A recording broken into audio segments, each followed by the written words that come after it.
Eu queria falar um pouco do que eu vivi com o meu avô Leonel Brizola. Talvez aqui mais do que o deputado, aqui seja o neto, que venha dar um pouco do seu testemunho, dos anos que eu tive oportunidade, mas mais do que oportunidade, o privilégio de poder conviver com esse brasileiro que 5 anos depois da sua morte é um exemplo a ser seguido por todos nós que estamos aqui nesse plenário, mas todos nós brasileiros que queremos ver essa pátria de pé, dando oportunidade aos seus cidadãos, aos brasileiros e brasileiras que conheceram também a história do Leonel Brizola. Eu, quando fiz 16 anos de idade, eu tive a oportunidade de trabalhar com o Brizola. Eu tinha pedido um emprego e naquele ano, era o último ano do seu governo, ele já não estava mais como governador, ele tinha se licenciado, o governador era o Dr. Nilo Batista. E nesse ano eu pedi um emprego para ele, eu tinha 16 anos, eu estava sentindo vontade, necessidade de começar a trabalhar. E ele falou: olha, tu queres um emprego, então tu vem aqui para trabalhar comigo. E quem pensa que trabalhar com o avô, sabendo quem era aquele avô, sabe que a gente não ia ter nenhuma facilidade, que aquilo ali não ia ser uma vida fácil. O Brizola era um avô generoso, um avô que tinha um coração sempre aberto para acolher a sua família, os seus netos, mas era um chefe duro e rigoroso. E era um chefe que, acima de tudo, dava o seu exemplo. Ele era aquela pessoa que, quando a gente chegava, e eu trabalhava de manhã com ele, e às vezes não conseguia chegar às 7 horas da manhã, e a gente chegava lá, ele às 7h30, 8 horas já tinha lido todos os jornais e já estava dando boa tarde para a gente. E aquele exemplo que ele dava, ele não era aquele avô que chamava: olha, meu neto, vem aqui, mostra, olha aqui como é que se faz, veja aqui como é que são as coisas do Brasil. Ele era aquele avô que dava o exemplo pela sua perseverança, pela sua capacidade pelas suas convicções, que sem dúvida nenhuma norteavam e fazia dele uma pessoa que se dedicava à sua causa, que era a causa do povo brasileiro, durante praticamente todos os dias da sua vida. Ele acordava, e desde a hora que acordava até a hora que ia dormir, ele estava pensando em como melhorar esse país, como garantir melhorias para esse povo brasileiro. Ele, na humildade que caracteriza os grandes estadistas, ele dizia que era um empírico. Da experiência, Leonel Brizola aprendeu a importância da educação, da sua própria experiência de vida. Ele, que nasceu numa família muito pobre, no interior profundo do Rio Grande do Sul, como ele dizia, e lá daquele interior profundo teve muita dificuldade para conseguir se educar. Aos 12 anos teve que sair de casa e foi para a capital do Rio Grande do Sul, que é praticamente 500, 600 quilômetros distante da sua cidade natal e da sua família. Ali ele fez um esforço, foi para uma escola técnica e terminou na universidade. E o esforço que ele fez para garantir a própria educação, quando ele chegou ao poder, ele quis que nenhuma criança mais do Rio Grande do Sul tivesse as mesmas dificuldades. Ali, presidente Vieira, ministro Lupe, ele semeou no Rio Grande do Sul 6.000 escolas, mais de 6.000 escolas. Ele chegava a nos dizer que estava reivindicando um lugar no livro Guinness, o livro dos recordes, por ter sido o governante que mais construiu escolas, ele dizia, em todo o mundo. Eu tenho certeza, talvez isso aí fosse inclusive uma tarefa do nosso partido, uma tarefa nossa, verificar isso, porque eu tenho muitas dúvidas que algum outro governante tenha construído tantas escolas como construiu Leonel Brizola. No Rio de Janeiro, depois de tantos anos no exílio, depois do endurecimento que sofreu, das perseguições que sofreu, Leonel Brizola continuava com a sua ideia generosa, com as suas ideias generosas, principalmente com as crianças. E lá ele promoveu o maior programa de educação que o Brasil conheceu, o programa do CIEPS. Escolas de turno integral, como acontecem nos países mais desenvolvidos de todo o mundo.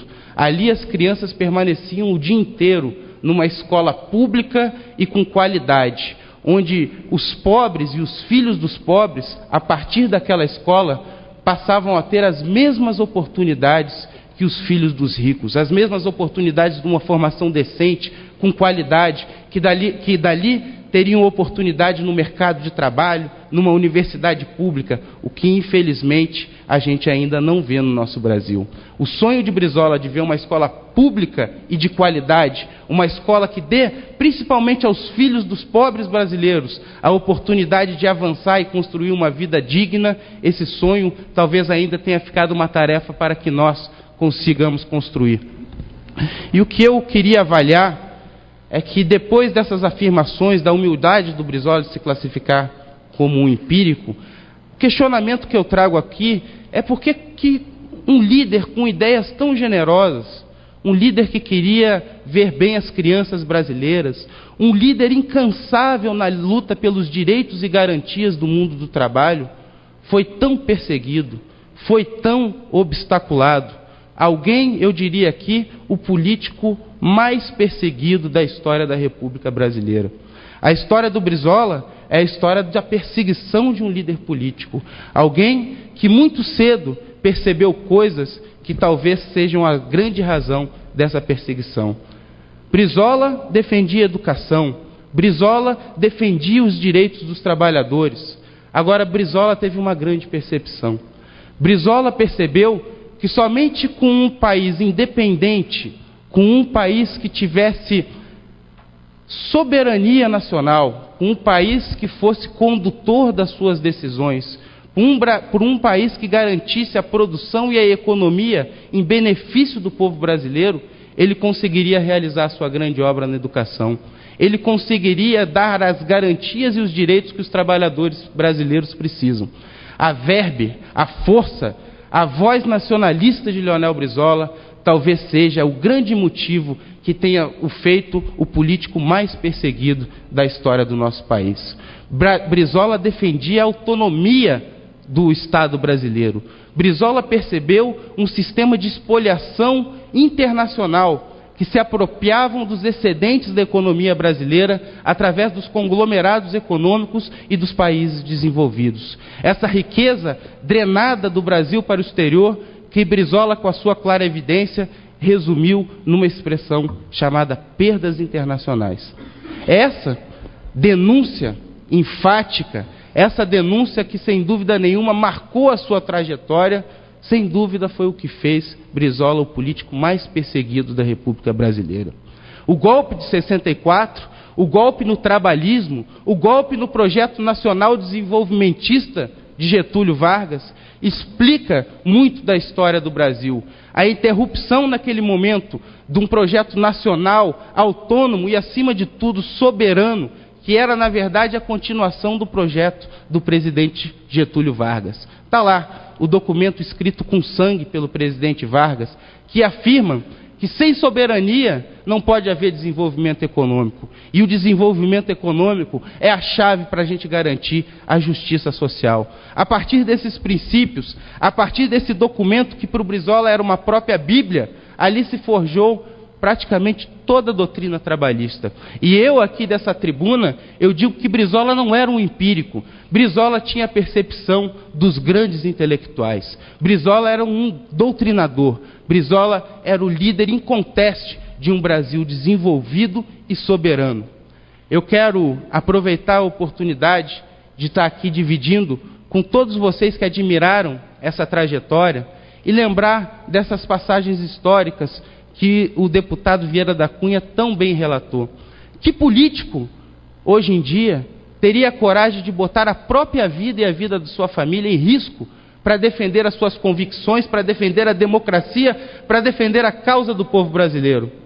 Leonel Brizola fez. Leonel Brizola foi com a família para os porões do Palácio Piratini. Ali se entrincheirou ao lado do povo gaúcho e garantiu, por pelo menos mais 3 anos, garantiu a posse do presidente João Goulart e retardou em 3 anos esse golpe impatriótico e antinacional promovido pelas Forças Armadas, mas patrocinado por forças externas e hoje comprovado através dos documentos do Departamento de Estado americano, que foi patrocinado pela Agência de Inteligência Americana, a CIA.